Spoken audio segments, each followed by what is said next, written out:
Maggie to the rescue! Hey everybody! Maggie's giving TLC to two extremely dirty Barbies with damaged hair that I found at a thrift store. Thank you, Maggie. You can have a seat. Do you recognize who they are? Believe it or not, this is a quick curl Barbie from the 1970s. She was made with little wires in her hair so you could use the tool that came with her to curl her hair without heat or water. Look at this. Definitely a challenge. I think this is a handmade dress. Cute boots. And she has the bend and click knees and twist and turn waist. We got a lot of work ahead, Maggie. And this is a free moving Barbie. She played sports, and I think she came with some equipment and a very 70s long skirt, but if she takes it off, then she has some shorts on underneath. What a disaster. I did a spit test on this in the store, so I think it will come off. Let's hope so. Her outfit is stained. And she has on squishy boots. Her hair looks damaged too, but not to the same degree. Here's her mark, made in Korea. Sorry to moon you, I blame Mattel. So they were $10 each, which is a lot considering their condition, but you can imagine how excited I was to rummage through the TLC bin, which usually has 90s dolls.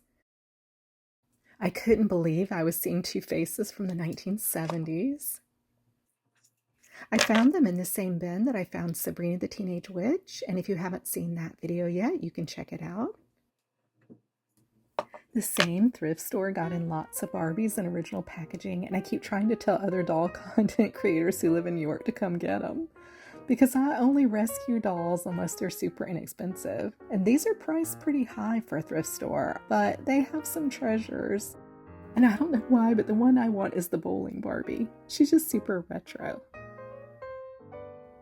So I like to start with a baby wipe to see what comes off and what exactly I'm dealing with. Fingers crossed.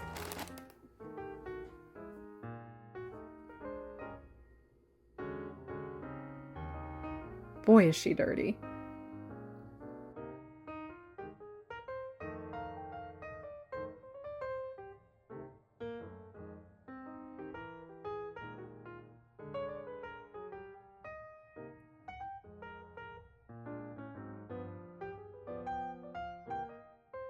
So she's already looking better. There's some marks on her body that I'm afraid are stains, not just dirt, so let's hope we have the same luck.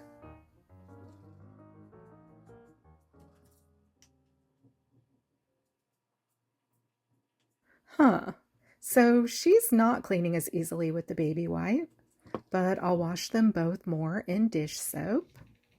I'm just getting the first layer off. Okay, I'm gonna fill up this tub with water and add some eco-friendly dish soap. I can already tell I'll need a magic eraser. Though, like I've said in the past, if I'm washing a doll that's not filthy or stained, I just use soap and a sponge or washcloth or a toothbrush. So the grime on their bodies seems very greasy, so since dish soap is made to remove grease, I'm adding extra and rubbing it in with my fingers to help it break down that grease so I can scrub it off.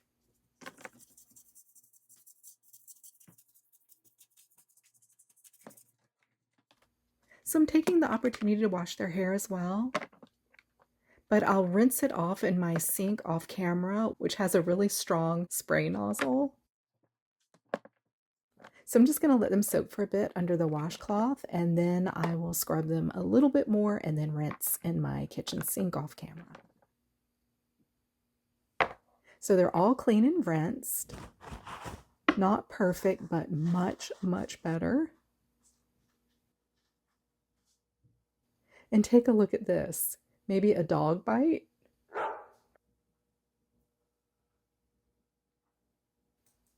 I think these are her original beads.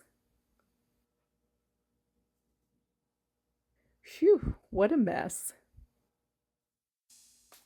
So I'm now applying the dish soap directly to let it do some magic. Maybe loosen up these greasy clumps. If you're familiar with quick curl Barbies, you know they never had soft hair, and I think that was in order to kind of hide the wires so that it's not distinguished from her regular hair.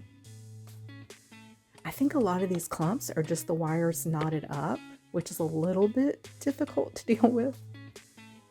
And I'm not sure if the wires are a bit dark or if it's just that dirt has collected around them. I guess we'll find out.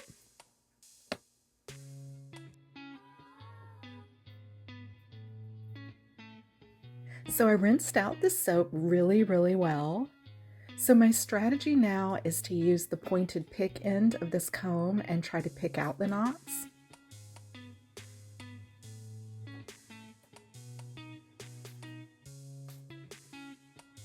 It's actually working a little, believe it or not.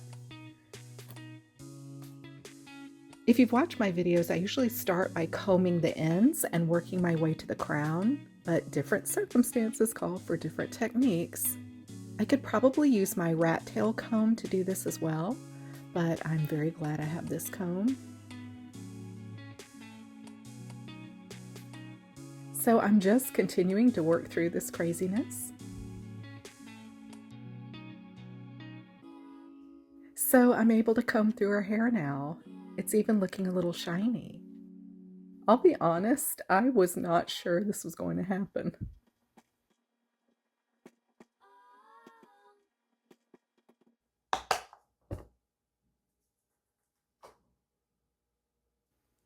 I'm just working conditioner through her hair now. Obviously the bent wires aren't going to be conditioned, but maybe some of her hair will respond to it.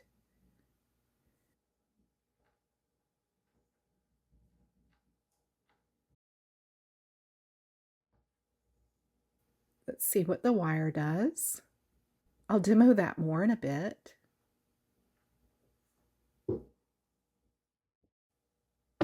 And now I'm dunking her hair in a tad of fabric softener. I'm afraid a boil wash could affect the wires over time. I don't know for sure. I don't know what they're made out of.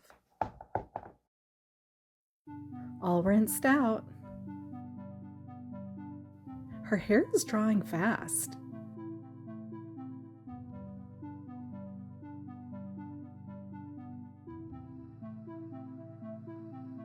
And now I'm conditioning free moving Barbie's hair, and I'm going to work on her hair in my more typical way.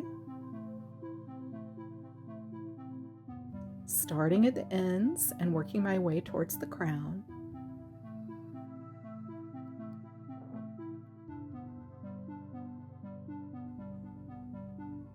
She has a cowlick back here. Her hair is starting to look more golden. I hope it fluffs up a lot when it dries. I want that sort of fluffy 70s healthy hair look.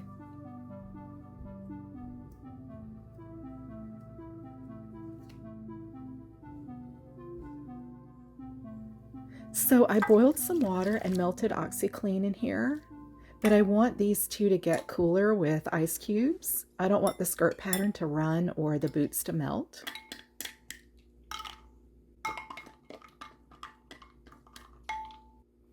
Do you see how it looks like the water is pink, but it's just the reflection?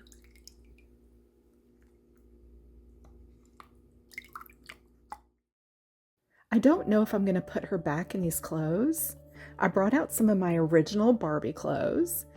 So I know you Barbie purists won't like me mixing decades, but I have this original midnight blue gown that I've been dying to put on someone. So maybe she'll play dress up in her aunt's gown. And I have ruffles and swirls from the early 70s. I love this dress. Thank you, Ms. Robin. After all these girls have been through, I think they deserve the best clothes that I have. If you saw my Barbie shoe sorting video, this will look familiar. If I need a substitute for the stained squishy boots, I have lots of options.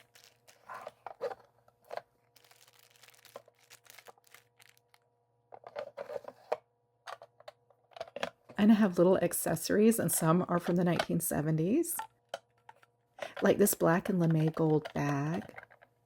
And this hat looks like the free moving skirt. And here's Maggie's purse. Okay, time to demonstrate how Quick Curl Barbie's hair curls. I don't have her original curling iron, so I'll just use a paintbrush.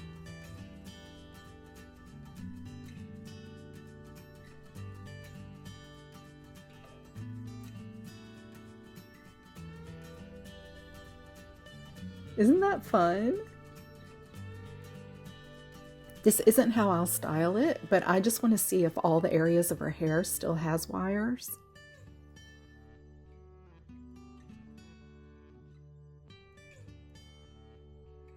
This is kind of like Farrah Fawcett wings. I will not be doing that, though it is very 70s, but I think more late 70s.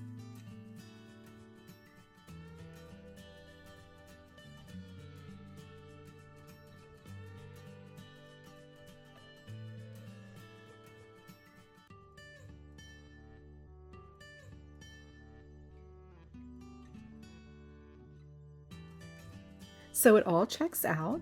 All areas have wire. I want to style it flat on top like this, like in the photos, and curl below.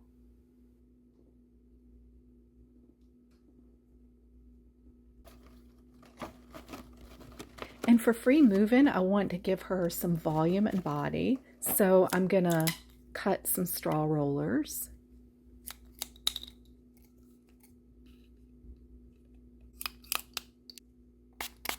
I'm just creating some end papers by cutting a damp paper towel.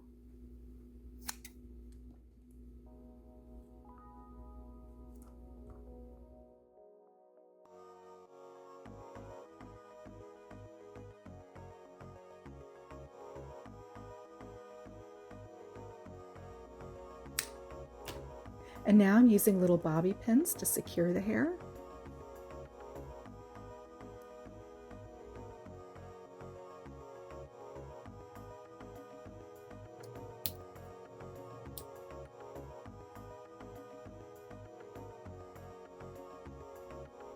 All curled. Okay, I'm gonna get some hair styled, some girls dressed, and Maggie's gonna get ready for the big reveal. And I'll show some before and after photos during the reveal. Aren't they gorgeous? I'm so glad I found them. So let's take a look at them before.